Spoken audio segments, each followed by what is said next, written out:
Hello, everyone. I am excited to be with you today because we have a fabulous guest here. This is Naijha Wright-Brown reporting live, and I'm also covering for Jane Unchained News. What are we looking to encompass here? Today we have Aryenish Birdie. What is going on? Aryenish.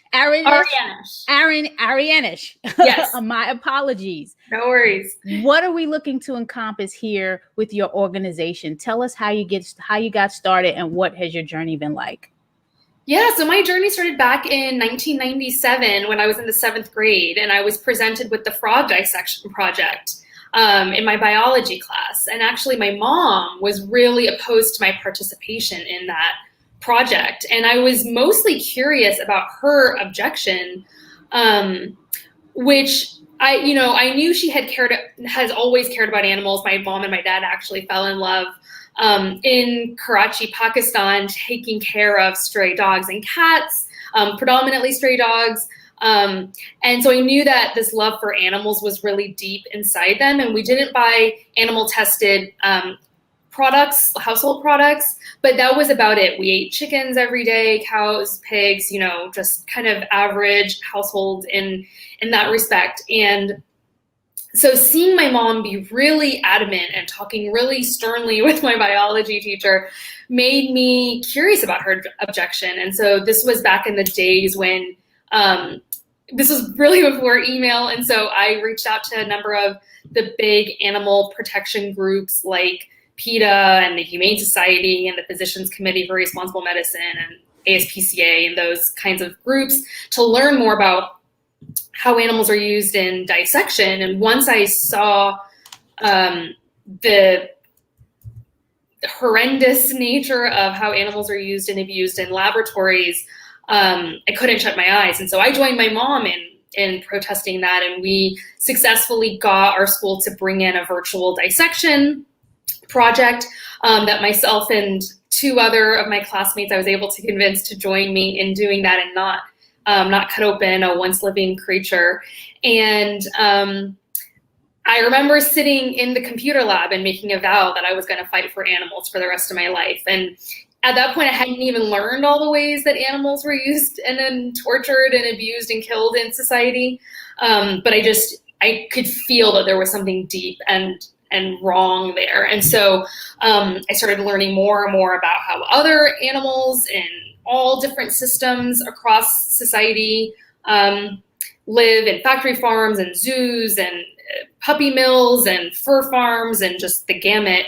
And I started doing advocacy around that just within my junior high school, predominantly to start. And people would say, well, are you a vegetarian? Vegan wasn't even really an option. And I grew up in Kansas. Oh, wow. Yeah. So definitely a different, like the biggest group in my, in town was the Future Farmers of America, FFA, who are very big on predominantly cattle, using cows and selling and raising cows. Of course, a lot of corn and soybean too, but in terms of animal agriculture, predominantly cows. And I would say no. And I knew there was some cognitive dissonance there, that I was fighting for one group of animals and eating another group.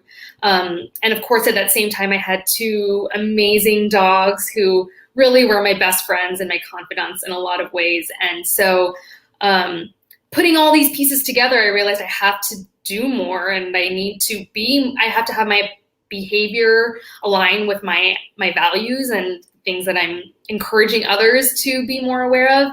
So I slowly went vegetarian, and then I slowly went vegan. And from there, it was kind of, I was all in. Yeah, that's how it gets you. Yep. That's exactly how it gets you. Isn't it interesting how a human's connection to animals can lead us into this whole bit? You never know where it's going to take you. So for me, it started with some snowballs being thrown at a dog when I was younger. I grew up in an inner city housing project, and we didn't have pets in the apartment at that time, but I was out one day, and it had just snowed hard, and there was some kids throwing snowboards, the hard snowballs at this dog. The dog looked like Benji. And me, as small as I was, went up against these kids and like, hey, stop it. I was crying. And, I took the dog up to my mom, and my mom just looked at me. She wasn't really at that time a big animal person. And she was like, okay, well, we're just going to keep this dog. Because I'm like, we can't possibly have this dog out there being abused. And, we just have this compassionate connection, and then it just takes you so far. I didn't know anything, of course, at that time about vegan, vegetarian. We were eating, the meats. That's what it was. That's what we grew up on. But when my mother sent me out to camp in the Berkshires of Massachusetts, which definitely wasn't the most diverse area, and it still isn't today. So when you said something about Kansas, and I'm like, okay, we have to fight this fight. So tell me about Encompass and how that evolved, because I understand inclusion and all of that was a problem that you were trying to solve for. And why was that? What did you see that you felt a need to start this organization? Yeah. So once I started learning about animals, like I said, I made that commitment right then and there. And I spent 13 years of the next 13 years really solidly in the grassroots sector of the animal protection movement. And throughout that whole time, I found myself being one of the only people of color in the room when animals were being discussed. And really? Yeah. I think a lot of us went through that. It's kind of like this energy. Am I the only one doing this? I'm really like, Yep. And I actually went to school in Western Massachusetts. I went to college in Amherst. So okay. So you know. Pretty homogenous group. And I just intuitively really realized that we were missing something, that we're missing a lot of perspectives. And I always had this struggle with belonging. I honestly still do, in all aspects of my life. And so I knew that there was something there. But once I went to my undergraduate program, I learned how deep oppression is connected at its roots. And I really learned about so many of the isms and the history behind ableism and homophobia and transphobia, of course, racism, classism, how it has lived in other countries, how humans for millennia have treated each other. And once I had that foundation, once I had that academic background, I hate to say it, that really sparked this thing deep within me. But I didn't know how to make it actionable. And so my first job in the movement was at the Physicians Committee for Responsible Medicine, and I was working as a lobbyist for them on fighting animal experimentation. So I was kind of going back to my roots in that way. But throughout this time, I was still one of the only people of color, women of color in the room when animals were being discussed. But at that point, I was kind of putting some, we're always putting certain parts of ourselves on hold. And so I was just like, I'm here, I'm doing this thing, I'm working with members of Congress, which is already feeling really weird. And for a very singular cause, which is that we were trying to push, and we successfully pushed, to minimize the use of animals in chemical experiments. So chemicals are largely defined by the Environmental Protection Agency as industrial products that are not pesticides, that are not cosmetics, that are not drugs. Those are all regulated by separate agencies. So things in your wood varnish, chemicals in your paint, chemicals in your carpet, chemicals in your car dashboard, all of those things are tested on animals. And so there was a bill that was being reformed. The original bill was called the Toxic Substances Control Act. It still is. And there was a big reform effort to modernize the bill, basically. And so what we were doing, one segment of that we were trying to push for was, if a non-animal experiment exists, it must be used. We should not be using animals if we have more 21st century methods available. Right. And it was, just like everything in Congress, it was a challenge to make that successful. Did you have to go testify? You had to go. So I never testified, Okay. but I was working more so behind closed doors. I did work with people who were testifying. It was a 10-year effort. I was a part of it for 7 years. But we were working with a number of members of Congress and, both on the Senate side and the House side, pushing for specific language. That was really what we were just trying to get integrated into the law. And we were, of course, working with the EPA and the chemical industry and a number of environmental groups who were all pushing for different things to be included in the law. And at the end of the day, we were successful. And I was actually invited by President Obama's White House to watch him sign the bill into law, which was one of his last bills that he signed in 2016 before he left office. And that was amazing. The greatest honor of my life to be just in the room and to watch him sign that bill. I actually have a photo of it hanging framed in my office, the signed version, which that's like priceless. It will always be one of. I mean, yeah, it was massive. It was huge. And so once I realized, I think the main reason that I came to do this work, I was successful in that. I was like, okay, I got to go back to this thing that has always been in the back of my mind. How do we work to build more equity in our movement? How do we work to make our movement better? How do we work to bring more people of color into leadership roles? How do we change the structure of our movement fundamentally so that funding is distributed more equitably? All these questions, and I had literally no idea how to solve it. I knew there was a problem there. And yeah, it's just like trying to solve for racism, which we're probably never going to solve for because it's like an individual mental thing. And it's taught, it's taught. If your family's racist, they're going to teach racism. It's just one of those problems. Yeah, exactly.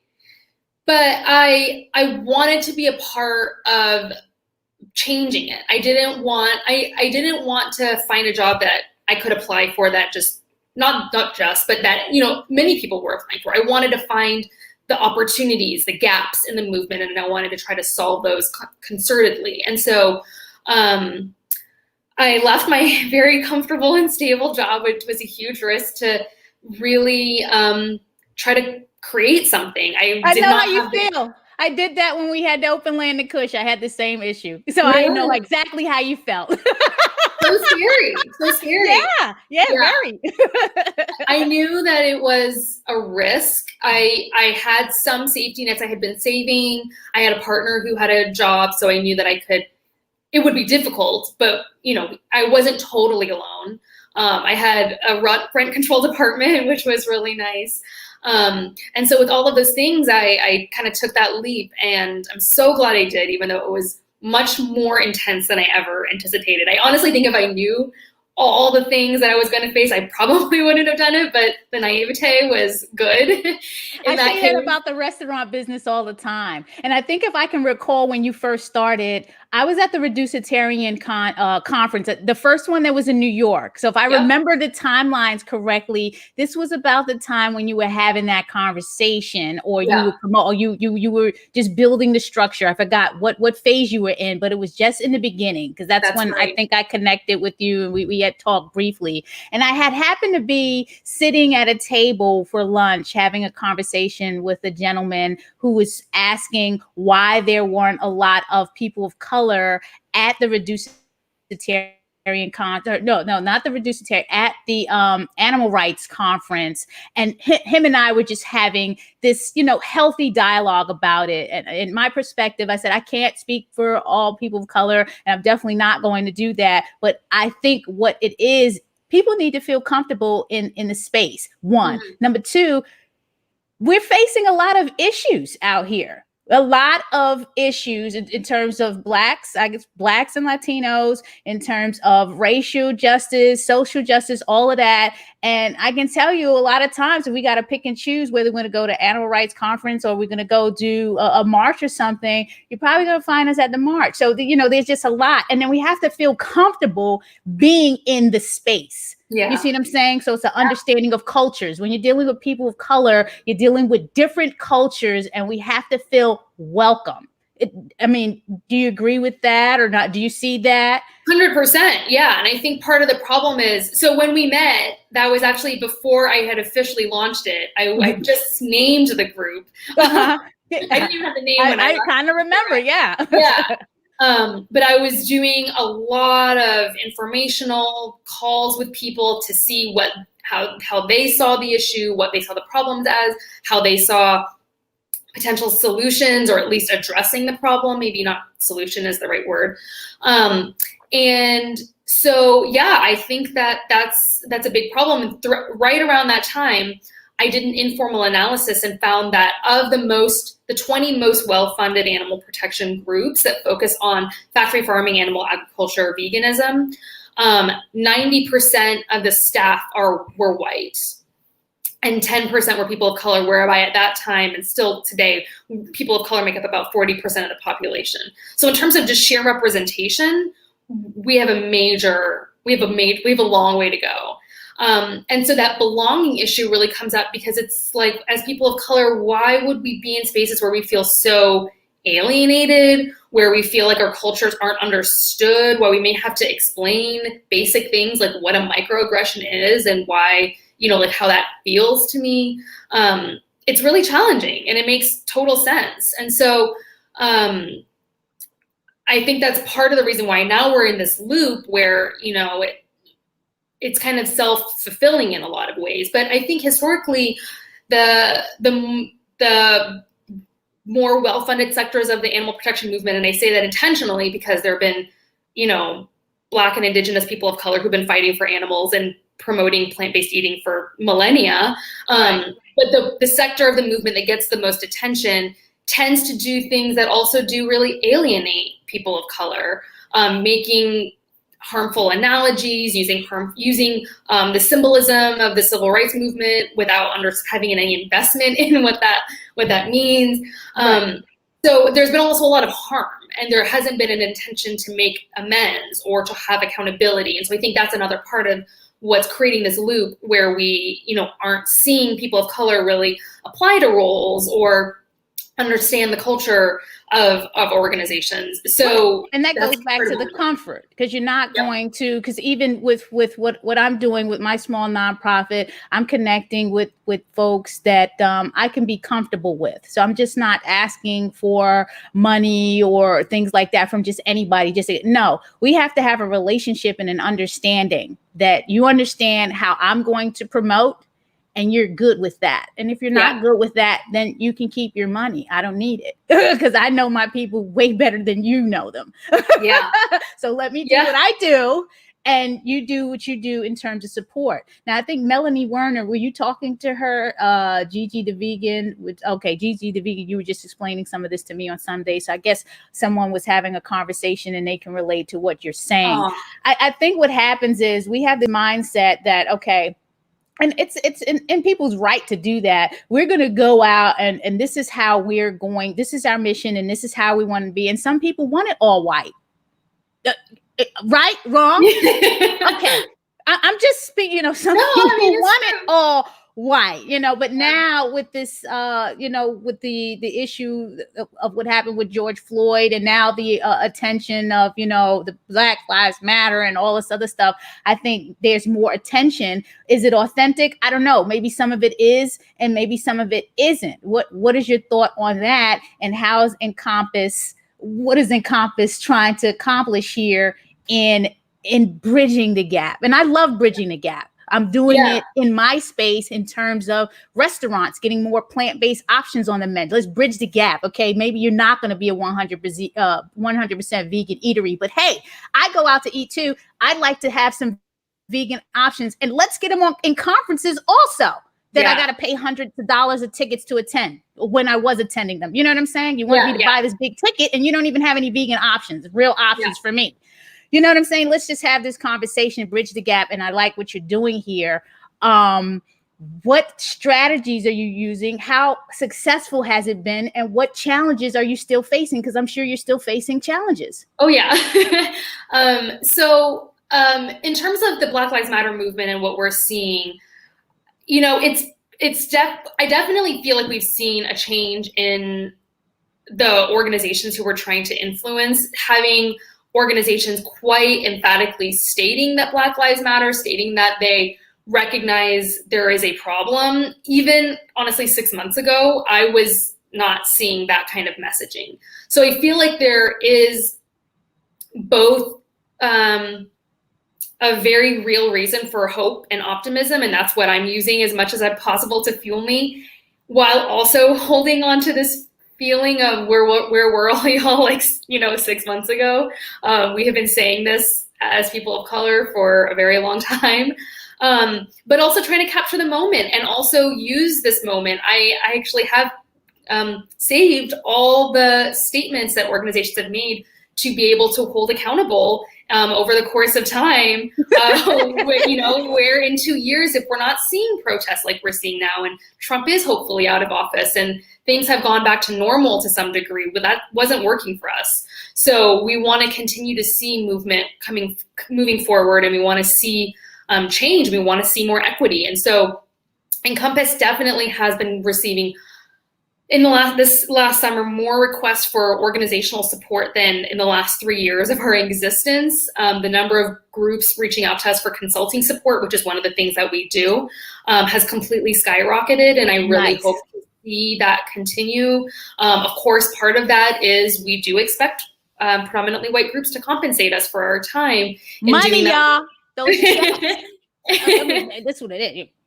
Gotta pay. You pay for everything else. You gotta pay. They want to get compensated, and also and equitably. So if you want to pay one organization this, don't try to shortchange on the other end. Oh, go ahead. And so we're now seeing when that first action step of saying, okay, I'm going to make a commitment to compensate. We have seen a good amount of groups kind of fall out of that stage, say we really want to do this, but we either don't have it in our budgets, which is a fair thing. This came out of the blue, and especially now. Yeah, especially with COVID and all of these things. I do understand that, but something that we're constantly trying to do is tell people you really need to put in your budgets from starting now until forever, budget for racial equity work. And whether that's with Encompass or another consultant, or hiring a chief diversity officer type role or something like that, you need to be budgeting and putting funding into this work, because it doesn't just happen. It's without intentional effort, because it hasn't been happening. So what are the steps that you take? So I secure you as a consultant, and what am I expecting after that? How does it work? Yeah. So what we first do to go a step back is an organization reaches out and says, we know we need some help. Most groups say, I have no idea what those steps are, which is very common and normal and understandable to some degree, because we aren't taught this. We're never taught this in schools or anything, So we do a complimentary intake with an organization where we see where they're at, and we have a number of services that we offer, from offering to do a shorter term assessment so that we can give a report to an organization and say, this is where you're at in the scope of where other organizations live. We do also do some ad hoc project-based consulting, but we don't really want to do that. Our bread and butter really is what we call our transformational consulting work, which is a 1 to 2 year long engagement in which we help organizations kind of through all steps and then help them create a roadmap for future work. So we break those 2 years up into 3 phases. The first is working with the executive or senior leadership team to help them understand why and how racial equity is important to their bottom line of helping animals, and help them have racial literacy, be able to talk about it authentically, to be able to understand and have a shared point of view of language. What is racism? What is white supremacy culture? We do so much of this absolute 101 work because people think white supremacy is just white hooded men, burning down churches. But that's not what it is. But it's living. Right. And there's a lot of fear, especially amongst white folks, about talking about racism. How do I name it? How do I talk about it? How do I not alienate my friends and family? Some of them don't realize it exists because if the history has been whitewashed in textbooks, especially when you're calling slaves migrant workers, which is incorrect. So they need to learn the history. Like a lot of folks don't even know that there was a bombing of Black Wall Street in Tulsa, Oklahoma, that this was done by Americans. Yeah. There's a lot of things that need to be learned. So I feel you on that. Yeah. And so since culture is often said at the top, we do that work in isolation with senior leadership teams, because a lot of times we find that lower level staff, who often are where the people of color reside, are saying, we don't want to be educating you. Get your stuff together, And so we come in and we're trying to help be that learning platform, so that they aren't causing harm to others. Mm-hmm. Then we work in phase 2 with the whole staff in building that strategic imperative together.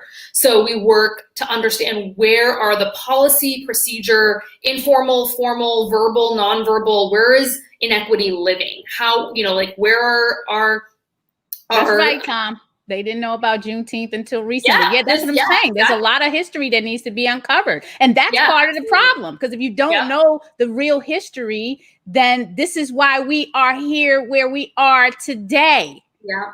Right? Yeah.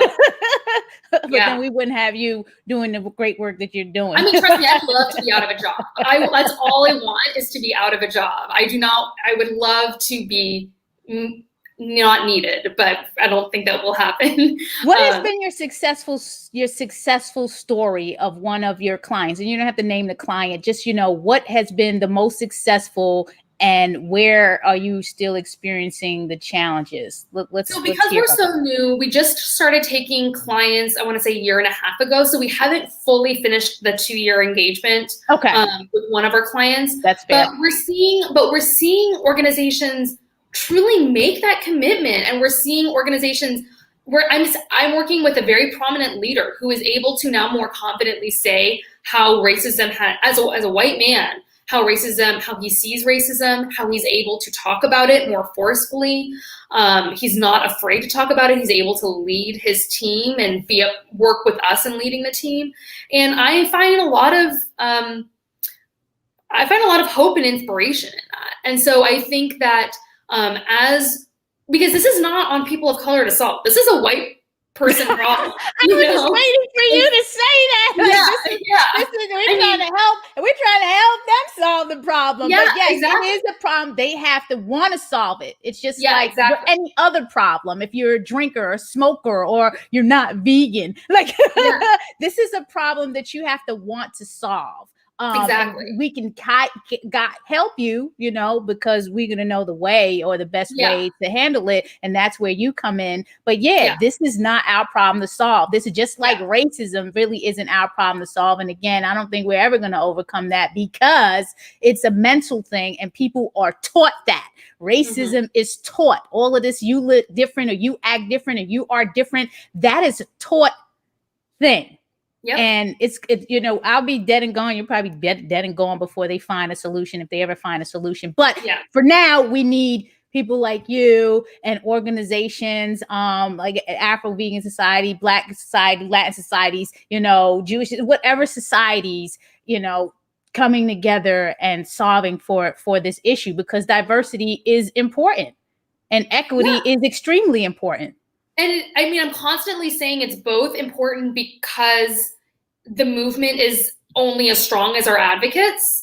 And so if even more than the funding we receive, if we don't have a strong group of advocates fighting for animals, we literally do not have a movement. So for no other reason than that, but also it's the right thing to do. And I'm constantly walking this line of saying, this will help us be a stronger movement and help us help animals more effectively. And also, we are a social justice cause. And so we need to do right by everyone in society, not just... We're still in the minority.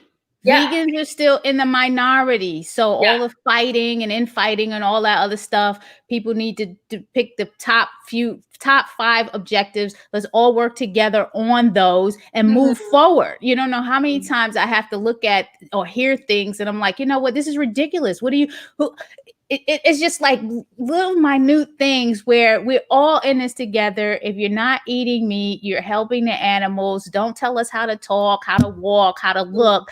Let us push this movement the way we know how to push it. You obviously have done the research and you are implementing a strategy that you feel works. folks need to bring you in. If it's a budgetary issue, we're raising funds. You just did a fundraiser. We're in the tail end of Maryland Vegan Restaurant Week. It ends Sunday the 23rd. And you did a fundraiser at all the plant burger locations in Maryland and DC. Did it go well? Have you heard anything about it?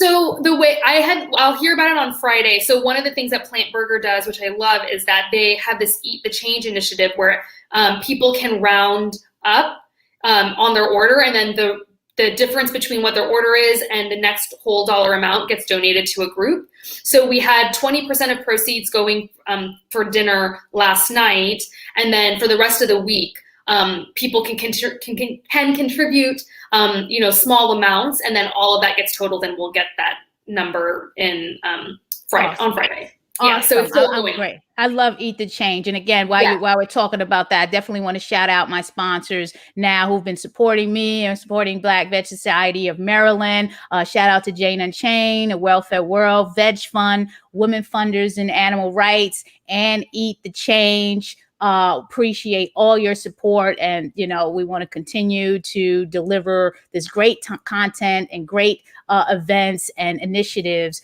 to the people that need it. And we have a comment here. This is very necessary. I've never felt comfortable identifying as an ethical vegan because I find it a travesty to stand up for saving the animals without standing up to save Black lives. Yes, Lavonda brings up an excellent point. We can get conflicted, and then a lot of times, people look at you like, well, what do you mean? You're talking about the animals, what about us? We're still, being brutalized and oppressed and things like that. So, this is the reality. This is what we're facing. And I think that part of the problem there is we are taught, well, there's a hierarchy. It's humans and then animals, but of course humans are animals. And so we don't have to prioritize. We can do two things at the same time. We have forever, we can fight for women and, women of all genders and people of color, we can do multiple things simultaneously. And so I think that this commenter is speaking to the fact that the movement has felt very alienating to them because we haven't been really prioritizing people of color, specifically Black folks. And that is a problem. And Black folks have been, and there's this thing, and I've heard this a lot in the years that I've been in the movement. The Black, more so from Blacks being associated as animals. Yes, we are all mammals, but the term, we've been called animals, and that's a derogatory thing. And why is that? See, so that connection right there is something that needs to be solved for, identified, or recognized, because. Why? Okay, we were called animals and it was a bad thing. Now we are animals, so just think of psychologically, we're trying to reverse that mentality, and it's difficult. And that's where those oppressions are all rooted at that same place. And Afko and Silko wrote a really amazing book called Afroism that talks a bit about this. And I definitely recommend that book to people to help understand that. But all oppressions are rooted at this common link, and it's all rooted in white supremacy culture. That really is kind of the binding force. And so this idea that there is this hierarchy and that animals are at the bottom, and the way to hurt and to demonize and to dehumanize other people of color, and specifically Black folks, has been to make this connection that exactly. Right. And then now we're being asked to support the animals. So it's really a hard, it's something that, I and others in this space, have to, get the buy-in. And I enjoy doing it, but I also understand the challenges as well. And yes, Tom, racism is systemic and needs to end. Yes, it does. Again, it's a mental thing with the individuals, and it is also a taught ideology. And we definitely cannot progress as a nation embedded in racist belief. I'm so glad that you said that, Tom. We're nearing the tail end of the interview. I want to make sure that you get everything that you need out of it. What last words, tips, messages do you want to send to the viewers right now? What do you need? What can we do for you? So the one thing that we didn't touch on that I did want to say is that while we do work we have two program areas, and we've talked about the one predominantly doing our consulting work with white run and led organizations, but we do also do a lot of work to support advocates of color directly throughout the world. And so we have a caucus that's a closed space for people of the global majority who are looking for community, looking for leadership skills training, looking for mentorship, looking for all those things in this more safe, safer space. So we have a lot of opportunities for folks there. And so if you are a person of color or a person of the global majority, please do consider joining. And all of our work for people of color is completely free and will always be free. So feel free. Sign up right now. Yeah. And you can do that at our website. And you can receive donations at encompassmovement.org. Okay, right. So anyone listening in, if you have funds laying around in a DAF, I'm gonna put it out there. There is a campaign called the Half My DAF. I'm gonna put it in here. Half My DAF. Here's an organization that needs your support. Definitely support them. With funds that you have laying around, you're not sure what to do with them.